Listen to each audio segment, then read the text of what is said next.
But it's the only way you're ever gonna learn. You look back and it's all in the past. I'm dwelling on that.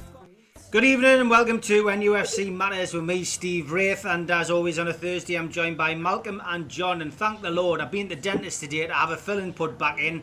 The injection hasn't worn off, and I know I'll not get much of a word in tonight because, as usual, pandemonium reigns at St James's Park, and we've got a lot to talk about tonight. So good to see you guys. I've just seen this on my way back to the dentist, John, and it's a missing poster. Name Lee Charnley. Lee's been missing from St James's Park since January 2020. Any information on his whereabouts, please call Mike Ashley at Newcastle United. I don't recognise the fella, Steve. Who is it? Well, joking aside, John, let's talk about the football first. Was it a point earned, or was it 2 points dropped against Wolves at the weekend? Without a shadow of doubt, and I said right at the time it was 2 points dropped. But when we look into the whole thing, you know, that match has cost us incredibly. It's left us with only 2 wins out of 17. It produced 2 massive long-term injuries in Almiron and St Maximum to go with Callum Wilson, and it produced the bust-up on the farcical substitution situation where Steve Bruce immediately after the game dumped on Matt Ritchie and was the spark for everything we've learned about today. So that match in its entirety cost us a lot more than the 2 points that were obvious by Wolves equalising. It cost us 2 of the best players we had left in the side, and it cost us any semblance of decorum in the dressing room, any platitudes about team spirit was all blown out of the window, because not only did Steve Bruce dump on Ritchie, but he then criticised other players, didn't he? You know, the left back and the goalkeeper were at fault on the goal, and Ritchie was at fault, and Joe Linton missed a sitter. It doesn't matter whether that's true or not. What you don't do as a manager is say it publicly when your team is in such a mess, because you have got to rely on those players, and he's got to rely on those players at West Brom. And what sort of mood are the players going to be in with the open rebellion we're now seeing, because the club is hemorrhaging and the team is hemorrhaging.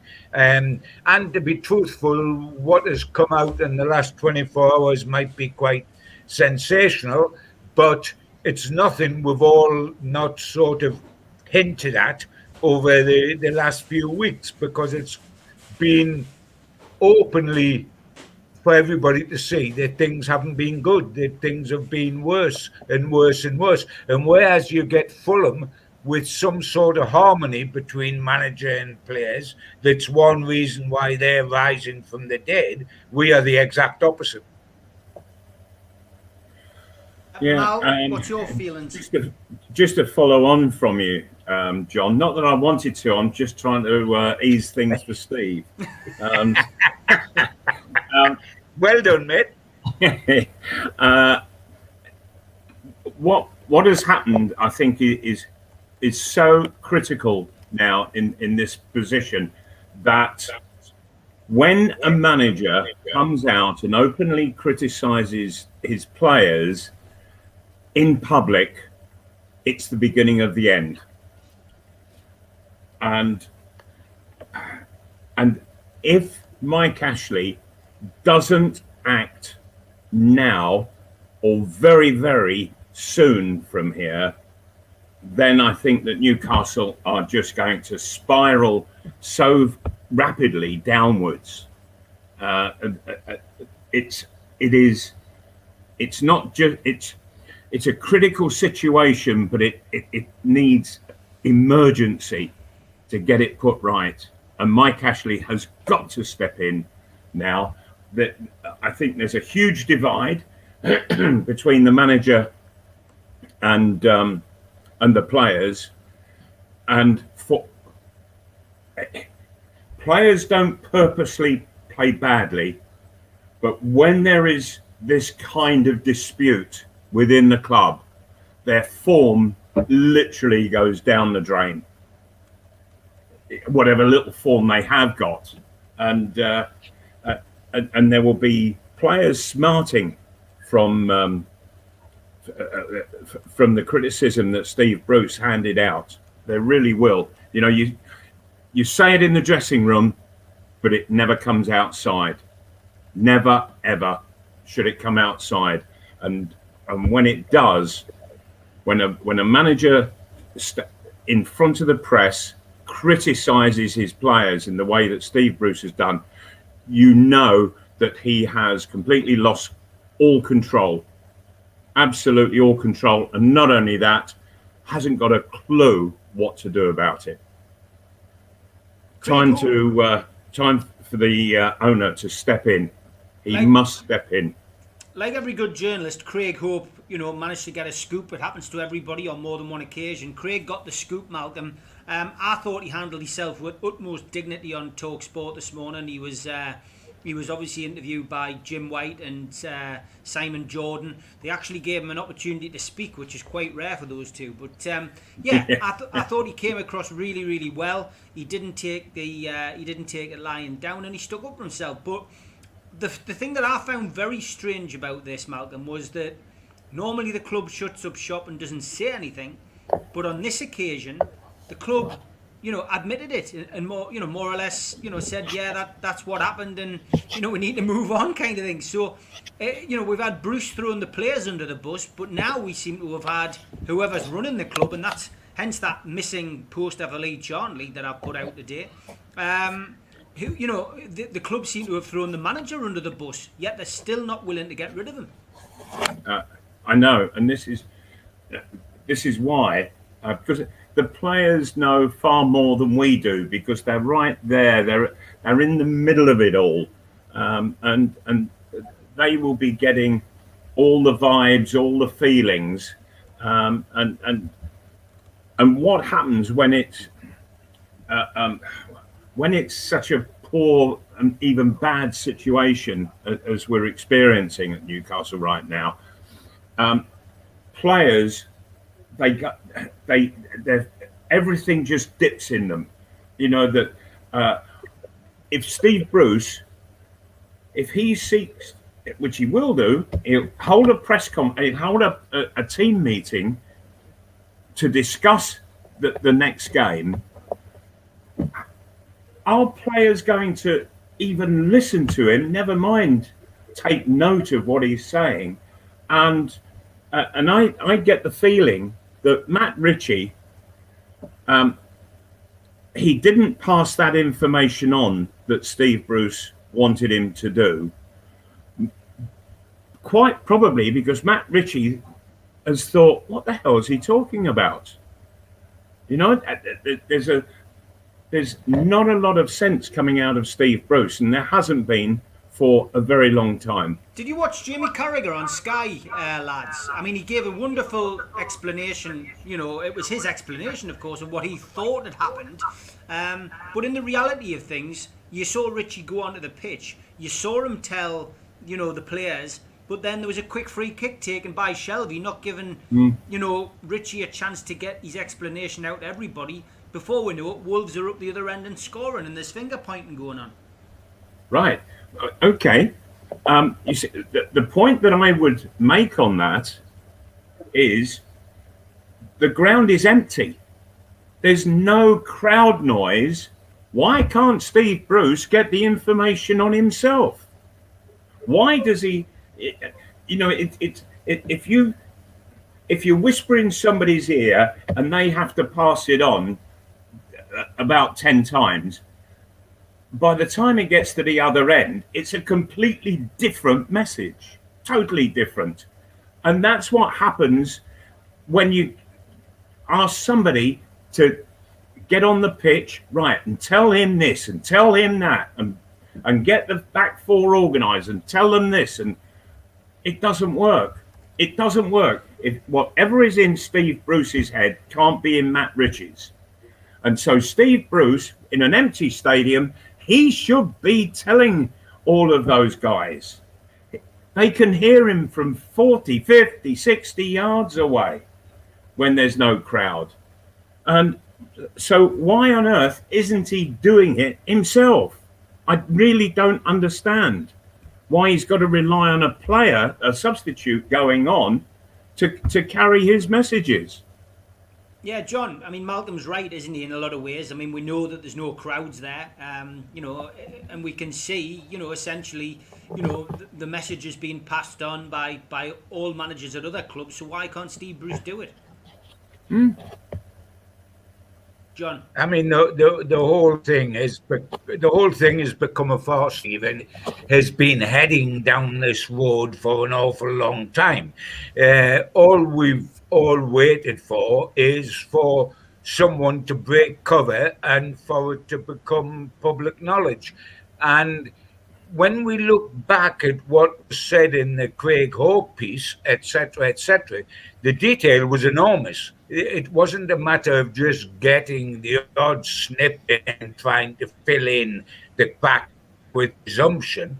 It was almost kick by kick on what had happened. And the very significant point, and you touched on it, is that the club have not in any way denied that that is a true state of events. They've rather gone on to sort of say, well, it's been paid and it's now all over and done with, and then pointed, ironically, but very predictably, pointed the finger at Craig Hope as being someone that is disruptive and deliberately trying to stir the pot, which is an absolute nonsense. I mean, can you believe that at the end of all this, the conclusion is that it's all Steve Hope's fault? It's Hope's fault. It's Craig Hope's fault, not Newcastle United's, not Bruce's, not Wraith's, not anybody's. It's Craig Hope's fault, which is absolutely ludicrous, but the easy thing to do. If a journo's involved, it's always the journo's fault because it's somebody easy to hate.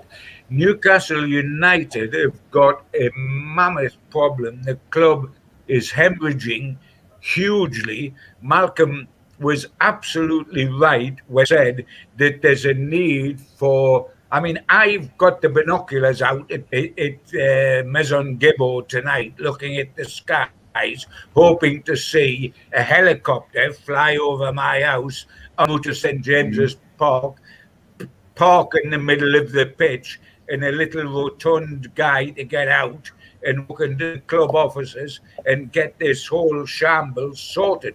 I'm not holding my breath on that happening, but that is what is necessary, as Malcolm has already said. I also feel that what is also necessary, because I believe we will go into this match at West Brom on Sunday with status quo, if you like, the way things are now. That's the case. Lascelles, as captain, has got to take some responsibility aboard himself. He's got to organise a players that has not been done already, and in players meeting, excluding the coaching staff completely, a meeting just of the players, and say to the players, we can either use everything that's happening as an excuse and get hammered on Sunday and say, well, little wonder the whole club's in there and we've got our three best players injured. The excuses are piling up. Or we say, come on, we watch each other's backs, we look after each other, we make certain this club doesn't go down, because next season the bulk of us are still going to be at the club, but maybe Ashley, Bruce, and everyone else is not going to be at the club. If we go down and win the championship, Ashley might have already sold, Bruce might have got the pedal, some of his coaches might have gone with him, but the players are still going to be here. So the players need to get together and say, we aren't going to let this happen, because our future and we're going to try to do something about it in the next 3 games, which are crucial, not only because we're dire need of points, because of the possibility under normal circumstances for points to be gathered. Away to West Brom, under normal circumstances, a great chance of points. Home to Villa, who are in disarray at the moment. They've just lost to Sheffield United. They haven't got Jack Grealish. Points available there. And then away to Brighton, 1 team above us. It's now or never. And Lascelles, as captain, is going to stand in and say to the lads, we need a siege mentality to make certain we don't go down. Because we will be here next season, but maybe not Mr. Ashley, Mr. Bruce, or some of the coaches. And I would like to see him do that. But above all, I would like to see Mike Ashley wade in as commander-in-chief and take control of the club. But I'm not holding my breath for that. No, he'll leave it too late, like he did the last time, John. You know, that when Alan Shearer was involved, Alan Shearer was left with 5 games. That isn't enough. If the situation is of such emergency right now, this is the very moment that change needs to be made. And if the owner delays any longer, then I really do feel the worst. I fear the worst for Newcastle right now. Big games tonight, of course. We'll keep an eye on them throughout the programme. West Brom playing Everton, 0-0, 15 minutes played, and the same amount played at Fulham, still 0-0 between Fulham and Tottenham. So plenty to talk about, as always, on the show. Malcolm, I just want to know your views on the game against Wolves, because, you know, forget about the Ritchie substitution and what led to the goal. I mean, I would have settled for a point before that game. I've got to be honest. I felt we could probably get something out of West Brom as well. I would be happy with 4 points from those 2 games. Things could look a lot rosier if we can win at the weekend. Yeah, I thought that Wolves were just about as bad as I've seen them for a very long time against Newcastle. They had very little possession. Newcastle had the vast majority of possession, and I thought, come on, put it to good use. And it was almost as if they were trying to bring Wolves back into the game. That's how I felt at times, because Newcastle didn't seek to really pressurise at all, and there were players who really just are not good enough for this level.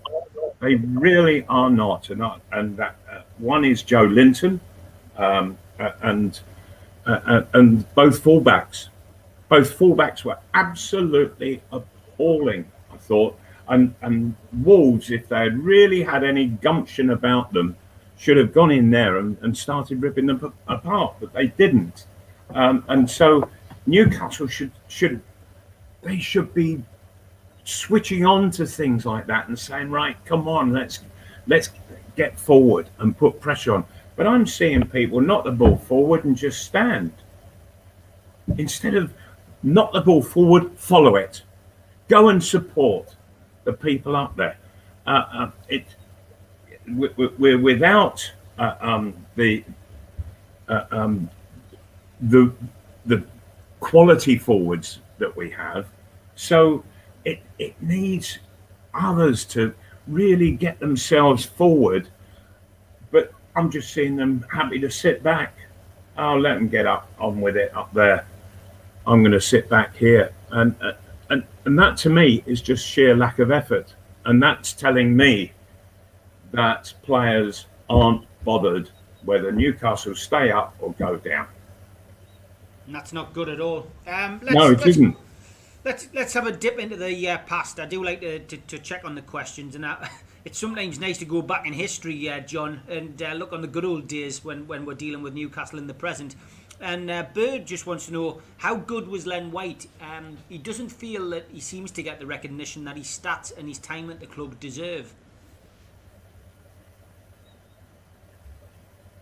I think that's absolutely fair comment. I always remember talking to, apart from seeing him when I was a kid, in the Newcastle team, but always remember talking as well to Jackie Milburn, who was around then. If you heard, was that Jackie Milburn headed in to put Newcastle ahead in 40 odd seconds against Man City in the 55 final. White was a phenomenal player, without a shadow of doubt. He best number 9 not to get an England cap. We've often said that Pop Robson was the best striker, but the number 9. And White was sort of a little bit built like Hughie Gallagher, very, very small for a centre forward, but tremendously powerful, big thighed, real ability. Played for the Football League, which in those days was almost like the reserve side. And scored a hat-trick for them, but never got a cap. Like Milburn, he shuffled between a few positions. He could play on the wing as well as centre forward, which is the same with Milburn. But everybody that was privileged to see him, and see him a lot in his heydays at Newcastle, say, whenever I talk about great number 9s, and don't we talk about them all the time at Newcastle United, because that's a legend. And whenever I trot out the obvious names from Shearer, Supermac sitting there, and Ward Jackie, and everybody sideways with Les Ferdinand, and down to Hughie Gallagher, who, believe it or not, Steve, I actually didn't see, which is a bit, despite my age, I actually didn't see. But everybody will say, make certain you put Len White in that, because he deserves to be there. And yes, for Bird, he was top of the range. And you're right, keep flying the flag for, because he's worth. Any memories, Malcolm, of Len? Not really. Although I can, he was playing in 1956, wasn't he, John? Yes. He was in our 55. He was in our 55 cup winning side. Yeah, that's right. Well, I think it was the following season. It was 1956, and it was, I believe, the third round of the FA Cup. I was 6 years of age at primary school, which was just up the road from Fulham Football Club. And the headmistress on the Monday morning at assembly, she sort of congratulated our football team and what have you for the result that they got on the Saturday. And then she went on and said, and also we must say well done to our local club, Fulham, who got a very creditable draw at St James Park up in the northeast. Against Newcastle, third round of the FA Cup it was, and that they'll be replaying on Wednesday afternoon, 2:00 kickoff, because there were no floodlights then, and she then said, and imagine this happening in schools today. She said, if there is anybody seriously wanting to go and see Fulham on Wednesday afternoon, they can come into school in the morning, have lunch, and then they can leave and go to the ground and watch the game. And I thought, thank you very much. I was 6 years of age and had lunch at school on the Wednesday, left, and I went into the ground at Fulham, and it was a big crowd, very big. And it was one of the most fascinating games that I've ever seen, and I can only presume that Len White would have been there in the middle of it all.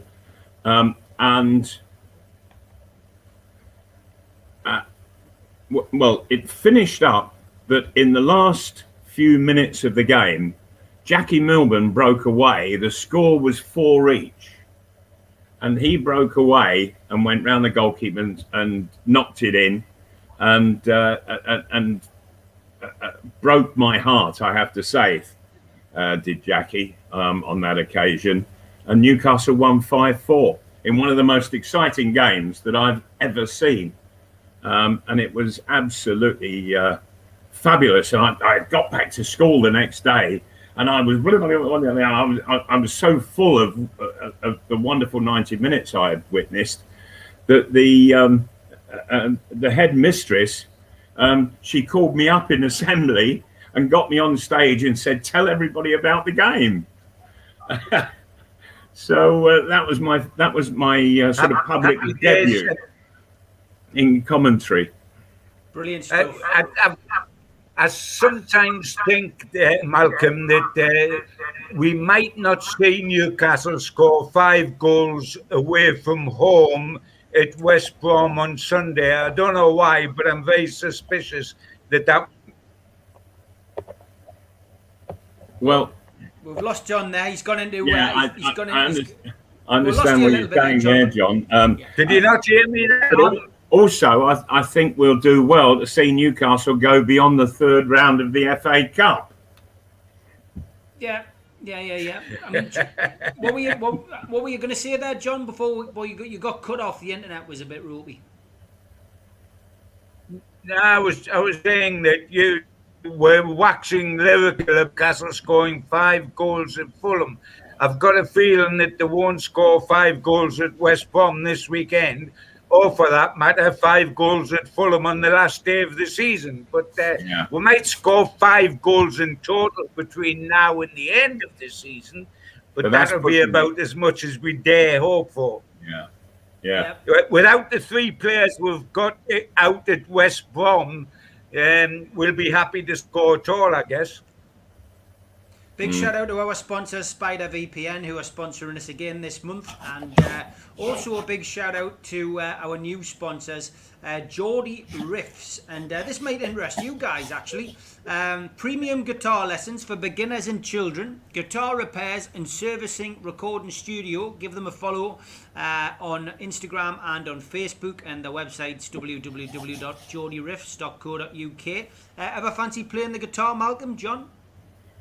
I did have a go, Steve. I spent many lessons, but I just couldn't quite get to grips with it.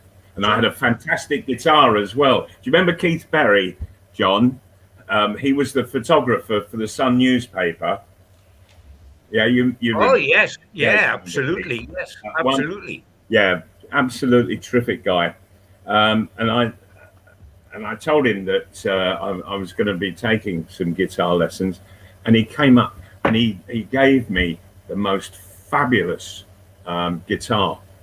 It was wonderful. It could be played either electric or non-electric, and it was an absolute belter. The pitch of it was beautiful. I just let it down. That was all. John, ever picked up a guitar? At about 16 or 17, I fancied being Elvis Presley. I thought that would be a particularly good idea. Being a guitar, but I had to restring it the completely other way around because I was left-handed, of course. And I didn't know whether I wanted to be Elvis Presley or James Dean, so I played the guitar with a fag in my mouth, so I was both of them. But by the time I was 17, I'd retired from both ambitions and decided that being a hack was the thing I could do with the rest of my life. Brilliant stuff. And also a big shout out to qtechshop.co.uk, the makers of pool tables and snooker tables in Wallsend, Newcastle, and Jab Signature, who do our flyers and our posters. If you're a new time visitor to the channel, please subscribe. Over 2,000 new subscribers in the last 7 days, so that's great news for us. Please like the video down below by hitting the thumb. Please share the video and please give a comment. But welcome on board everyone who is joining us. And Yeah, I mean, a lot of people in the chat saying that Malcolm nailed it last week. He says Malcolm nailed it ahead of the events last week. Keith Rowell says Steve Bruce has split the dressing room, and no podcast with current Newcastle players showing pretend support for Bruce can hide the cracks. You know, we have talked about this a lot on this show, about the dressing room split. Some people are asking, Malcolm, have you ever had a situation like this yourself in the dressing room? And my mind would always think, although I was too young, but I have worked with you a lot on the after dinner circuit, would probably go to Gordon Lee. I would have thought this was a similar situation to Gordon Lee that the current team find themselves in. Yes, but it was a bizarre manner in which it was happening, because we weren't losing as Newcastle are at the moment. But he sort of created a split in the dressing room. The players, there were players that he liked and what have you, and there were players that he didn't. That included myself, Terry Hibbett, and we'd been sort of two stalwart players for 4 years in the side together. We had a great understanding, but he just took an instant dislike to both of us before he'd even met us. And I found that quite bizarre, because the art of being a football manager is that you don't have to like people, you have to like them as footballers. Otherwise, they're not what you want. But he wanted to make it a personality thing, and the dressing room did get split. But what we did was we kept it hugely competitive. And so there was that competition between myself and Alan Gowling, who was going to score the most. And I think we got a bucket load of goals in the end. So that's a split in the most positive of fashion. But what I think we've got now in Newcastle is the total split between the manager and his two coaches, and I leave the third one out because I don't think he's any part of this. So you have Bruce and the two coaches who aren't making sense to the players, and so the players have lost all respect. They don't want to listen to them because it's not getting anybody anywhere at all, and so players are going out on the pitch thinking, if I do it my way, I'm going to do it a lot better than what Steve Bruce is trying to tell me, because it's gone on long enough that, in Steve Bruce's time here, for players to be saying it just doesn't make sense, and you can see that out on the pitch. You can see that.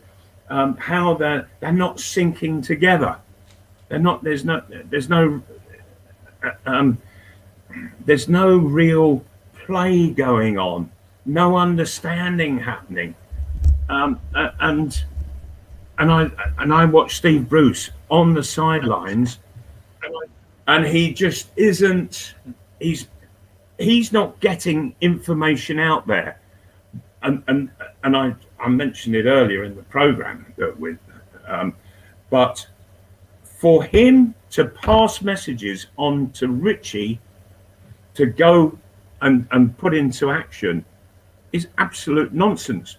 Do it yourself. And he's just not doing it. So the split is between all of the players, I feel.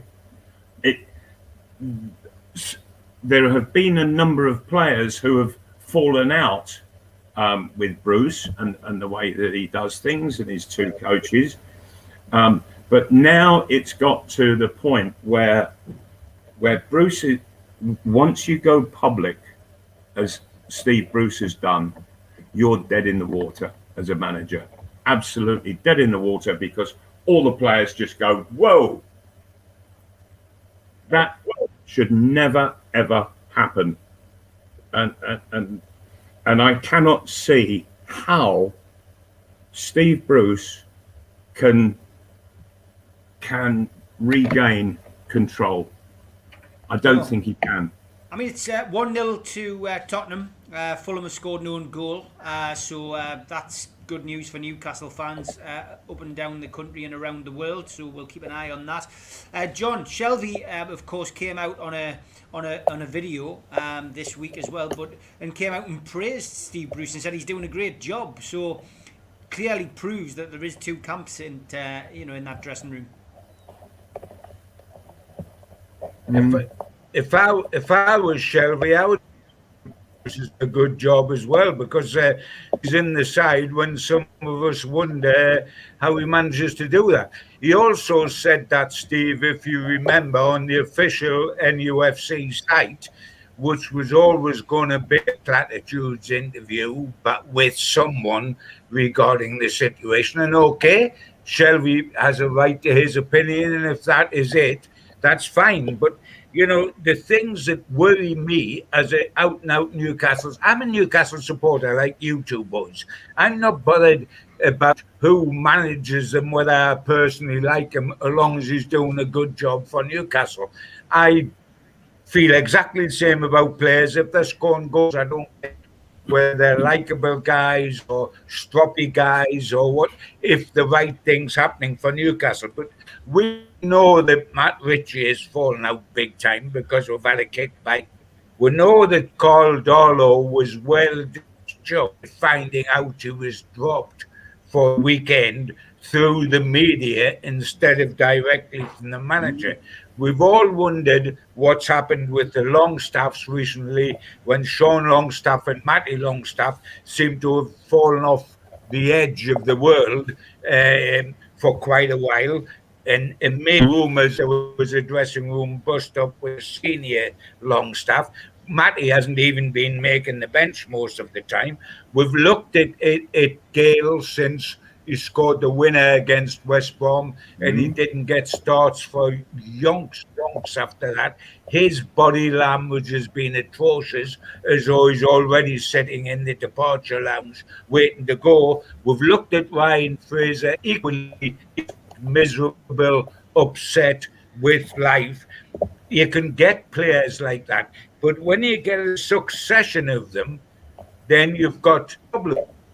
And the ironic thing is that come this weekend at West Brom, because of injuries to the front three, it is more than likely that Steve Bruce is going to have to rely on Gale and Fraser, who, for me, their body language has been diabolical. They look as fed up as it's possible to be with everything that's happening at St. James's Park.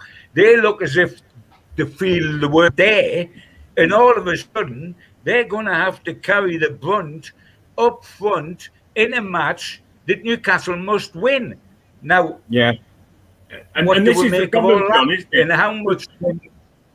Yeah, that Steve Bruce has treated certain players like second-class citizens, and now all of a sudden he needs them. You know, you just don't carry on like that. Yeah, it's crazy, lads. It's absolutely crazy, and there is definitely a split camp. Paul Patterson brings up a good point, Mal. Why has nobody brought up the fact that the players have been given Monday off? Surely there should have been a Monday morning debrief, or was Shelby having a golf day? They've had more days off, I think, under Steve Bruce than they have under any other manager in recent times, Malcolm. Well, maybe so. You know, but what you do on a Monday, you can always do on a Tuesday. If you're not giving them another day off through the week, but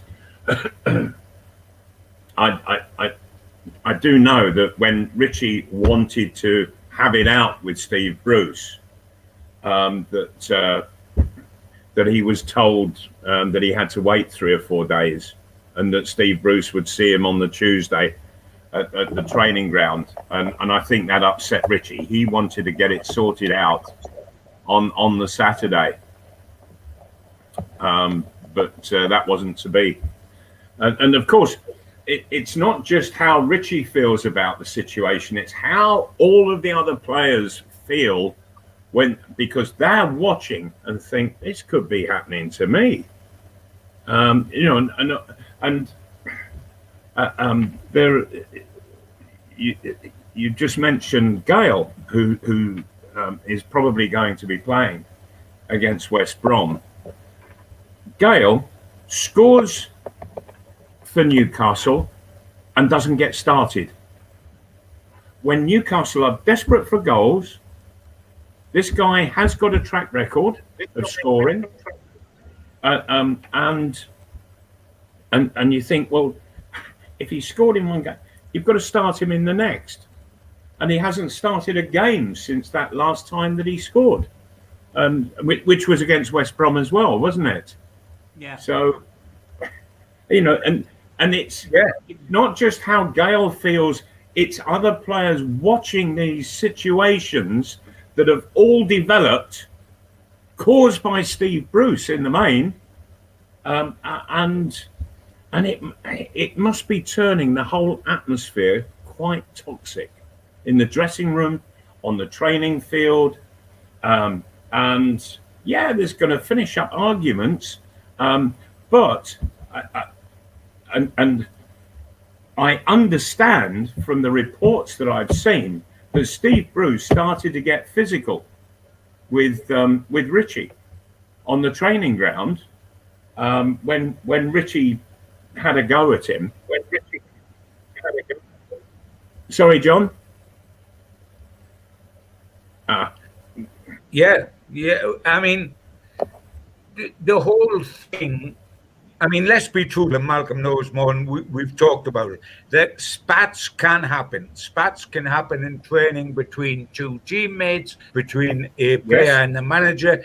That is not unusual. But what is frightening here is that it seems to be a festering sore that's been there for a while, that's come to the surface. It might have been with Maggi, it might have been with Carl Darlow before that, it might have been with somebody after Sunday's match, but there seems to have been an inevitability about this.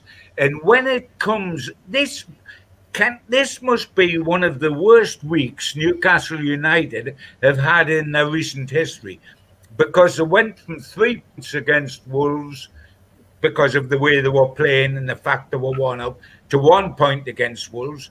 They lost Almiron and San Maximum, which is a massive blow, and that would have dictated the whole of this week and brought depression before we play the biggest make or break game of the lot, West Brom, on Sunday. And what happens? This bursts forth as well. Well, so we've got to go to West Brom with 2 wins out of the last 17, with no Wilson, no Almiron, maximum, with a dressing room that's absolutely split completely, with a manager who is being openly accused by players, has already got a rebellion on his hands with fans, has been making claims about quietly confident that relegation won't happen, etc., etc., etc., dumping on players recently, which is a desperate for. I mean, it all looks as though we're in the death throes, not just of Steve Bruce, but of Newcastle United. And the one man that can stop that is Mike Ashley. Yeah. But will he do it? I mean, I want I want this club to go down. I mean, I don't want this club to go down just because I dislike Mike Ashley and think he's a desperate owner. I don't want it to go down because we might then get a change of manager, etc. I want things to happen like that with the club still in the Premier League, and I am anxious for us to stay there. But if we waste the opportunity of West Brom away, Aston Villa and Brighton away, if we waste those 3 matches, we're as good as gone. And I know they're losing tonight and can't win, etc., etc. But we are falling like a stone, and the whole atmosphere is so toxic that if we don't get a grip of this quickly, and only Ashley can do that, by the way, we don't get a grip of this quickly, we're only heading one way. Yeah. And the trouble, And the trouble is that if you look through Steve Bruce's managerial history, he has had this situation developed so many times at a number of other clubs. And so this is a habit of his, of things going wrong after somewhere between 12 and 24 months. And he's not been able to resolve it in all of those occasions. And he's not going to resolve it now. And Mike Ashley, he really is playing with fire, because I understand that the takeover, that they pulled back and they want to see what division Newcastle are in next season before they continue any further. Now, Mike Ashley should be acting now. If he wants that takeover to happen, he must act right now and get things sorted out. And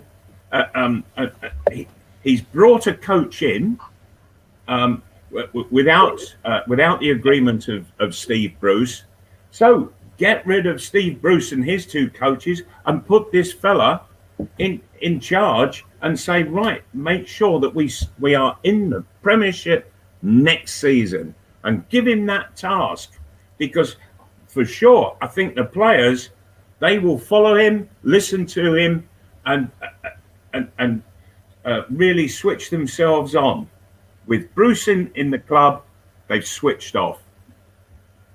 Yeah, I would agree. There's going to be more coming out over the next few days. It seems to have that kind of snowball effect when somebody brings a story out, and already the Telegraph have published an alternative of what they're calling a civil war at Newcastle, plunged into an ugly civil war ahead of their crucial trip to West Brom.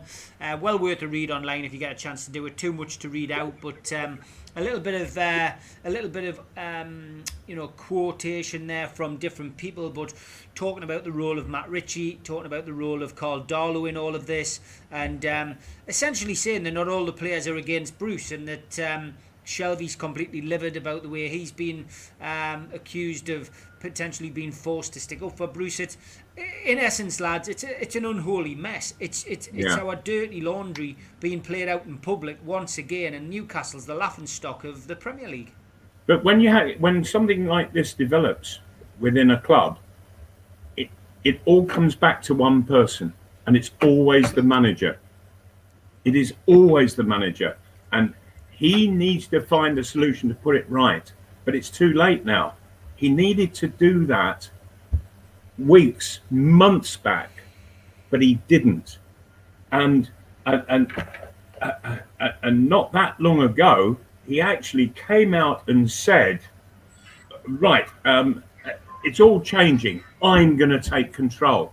You've been manager for 18 months, for heaven's sake. And now he wants to take control. You know, and that was what, just 4, 5, 6 weeks ago? And I thought, well, what have you been doing for the previous 18 months, for heaven's sake? You've just allowed it to slide all the way down, and now you're going to take charge when the situation has become quite farcical. And I think Mike Ashley just isn't paying attention. He's not paying attention to what's going on. And I don't think the chief executive, I don't think he's got the experience to know how to deal with it. Things happen, and then maybe he might react. But a real good chief executive, he sees this before it actually happens and gets it put right before it damages. Yeah, Wieldy says Shelby actually used the words, Bruce is the best man manager that I've ever worked under. He reckons that's the biggest load of BS he's ever heard. Andrew Martin says, John, who were the famous Gang of Four around the time of Gordon Lee leaving the club? Yeah, you're talking about after Malcolm had left the club, and Gordon Lee decided to take to his toes and go to Everton. We had player power take over the club completely and stand on the steps of St James's Park They got Richard Dennis in as manager of Newcastle United, the players, and he proceeded at the beginning of the next season, after the first game, to go 10 games of Newcastle losing, for them to go out the League Cup to Millwall, I think, for them to go out of Europe, etc., etc. And the leader of that clique were really people like Gowling and Nolte, and Mickey Burns and Tommy Craig stood up there, one of the nicest guys that's possible to be. But he just got swept along. And on the stairs, they pushed a lot of young lads to the front to sort of deflect the attention, lads like Irving Natwas and Alan Kennedy, etc., etc. But you talk of split dressing rooms. That was a horrendous time in Newcastle's history. It happened when Bill McGarry was managing a split dressing room. But, looking at the past, Newcastle went down when this Richard Dennis thing happened and Ron McGarry took over and was a disaster, etc. Newcastle went down at that stage. And the result of split dressing rooms or open rebellion is that clubs are, in that history has shown that. And that is what the great worry is now. There's only one reason that Newcastle United will stay up if this somehow against all odds manager, and it will be because Sheffield United, West Brom and Fulham aren't good enough to take advantage of the Newcastle situation. Not because Newcastle do something about it and keep them. Newcastle only stay up if the bottom three are incapable of taking a golden opportunity for them to cash in on disarray with a club that's got 2 wins out of 17, the 3 attackers all injured, and mayhem and civil war within the club. If you can't take advantage of that, you deserve to go down. And the only reason Newcastle might survive is because the 3 clubs below them haven't got enough about them to take advantage. The only one that's likely to take advantage is Fulham, but they've got Spurs today, they've got Liverpool, they've got Man City in the next games. So what are they going to get? What are we going to get? But at least we're 3 points ahead of them. We will only stay up not because of our endeavours, but because of the lack of endeavour elsewhere. Surely, and also don't forget that West Bromwich Albion, Big Sam is going to have them absolutely fired up. He will want to turn Newcastle over, and he'll thoroughly enjoy doing it. Big time. You will do, and that's what we're going to look at. Big time, Malcolm. And the interesting thing, boys, the interesting thing is they're going a full circle here. We're going a full circle here because the Ashley 14 years of purgatory began with Big Sam in the chair at Newcastle. Given this sack means Sam will be desperate to do us on Sunday, but nothing's changed since Ashley sacked Allardyce. We are still each season fighting relegation, bar the one when we're 5th by a fluke. Season fighting relegation. At some stage, all the managers go and somebody else comes in, but the common denominator has stayed, and the common denominator is Mike Ashley, and we have continued to be a negative club from that very day. So from the day Ashley come, from the day Allardyce was sacked, but yeah, right, Allardyce is targeting us. He almost expects to lose to Everton tonight. But what he's going to do is beat Newcastle on Sunday for a million reasons. For his own satisfaction, because Newcastle are vulnerable, and because he's rested a couple of players to set them loose against Newcastle on Sunday. I mean, the whole thing is a Geordie nightmare at the moment. And my only hope is that West Brom are so bad that even a deflated, bought, flabbergasted United can somehow flux something there, because under normal circumstances we should win there in a canter, even with an eye. We haven't got the three best players, haven't got camaraderie.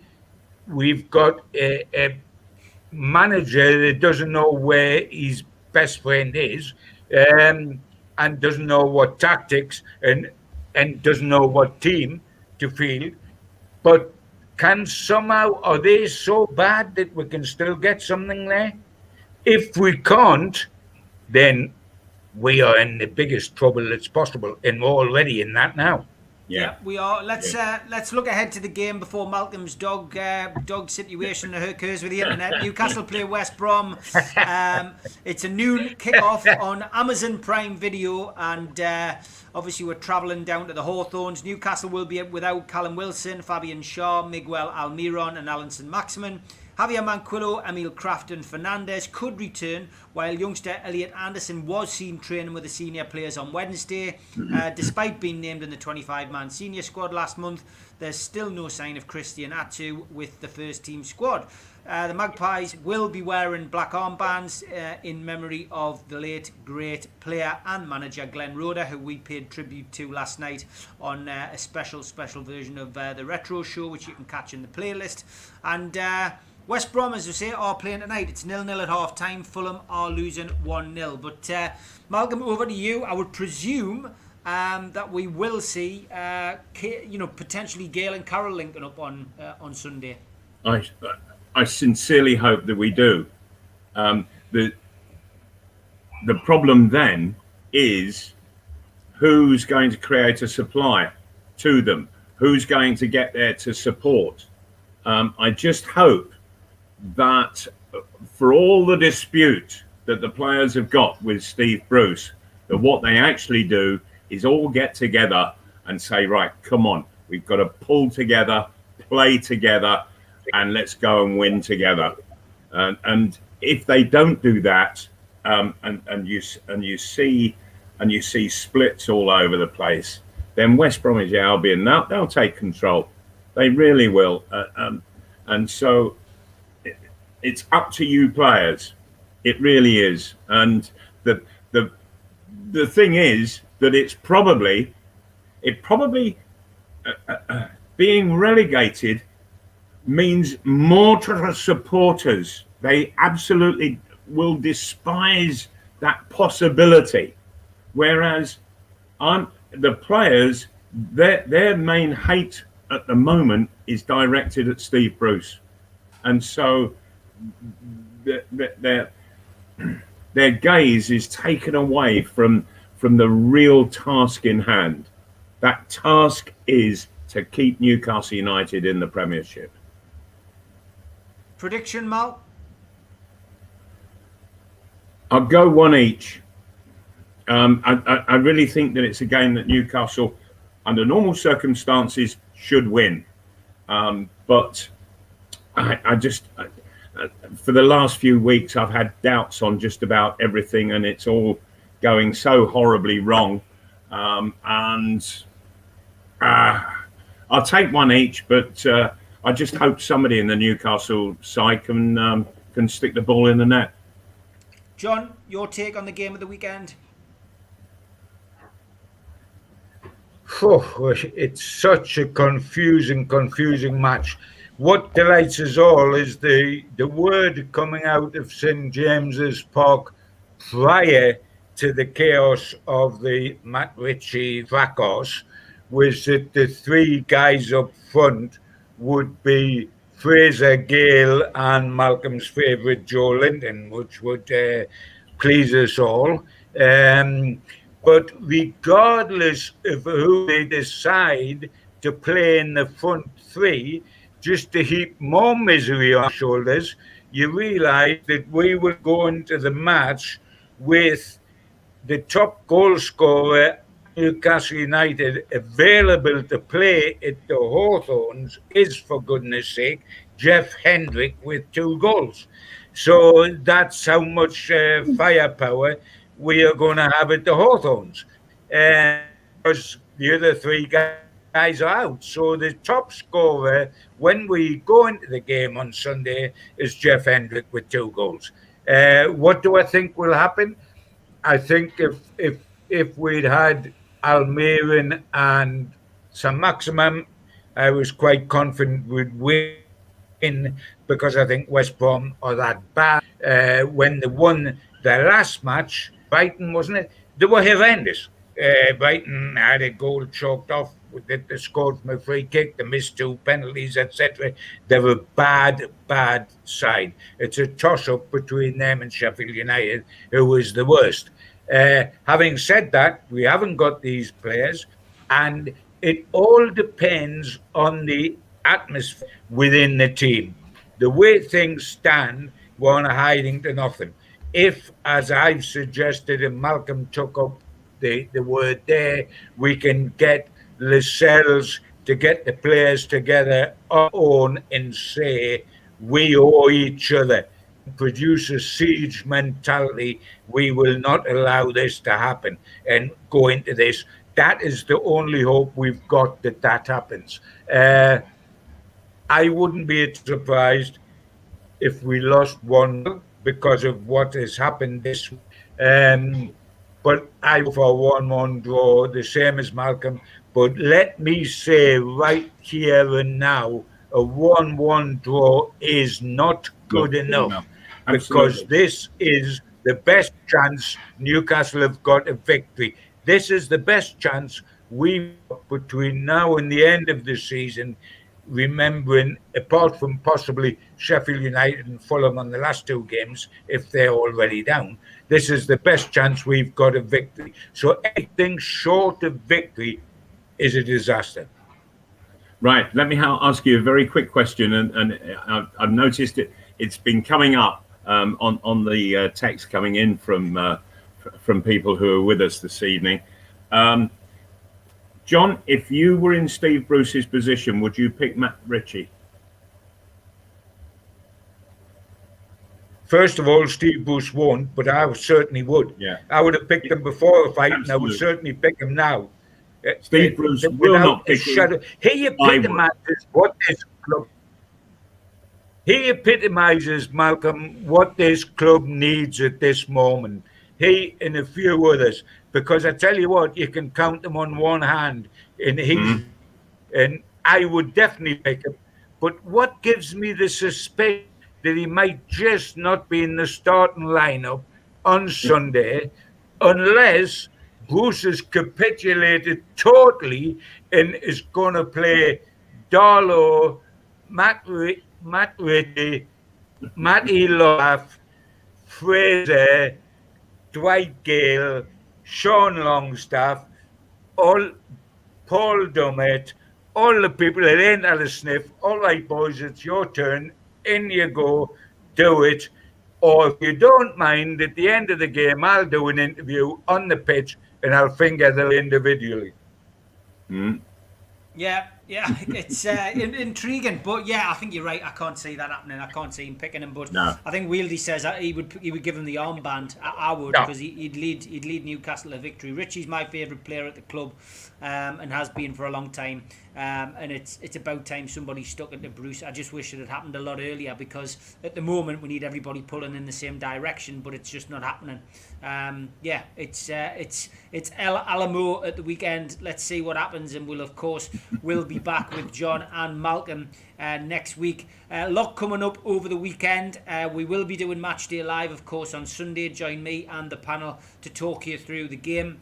Done a little interview as promised with Alan Shearer today, so Alan is coming on and taking a few questions, and also telling us how much he raised with the wonderful raffle idea that he had for his charity. So that will be on over the weekend. And I caught up with a good friend of mine, Malcolm and John's, Ian Lafreniere again. Ian, bless him. We interviewed Ian last year, if you remember. We took, I interviewed him, but this time you asked your questions, and there was some absolute belters. And I could sit and talk to Ian for hours, I've got to be honest. But we did a 40-minute interview yesterday, and of course we will be putting that on over the weekend. So lots to come over the weekend on the NUFC Matters channel. Malcolm, John, thanks for getting us through my agony with the filling. You did well, lads. You did well. I'll see you next Thursday. Indeed. Take care. See you, John. Indeed. Good night. Take care, guys. See you on the dark side. Yeah. See you on the dark side, boys.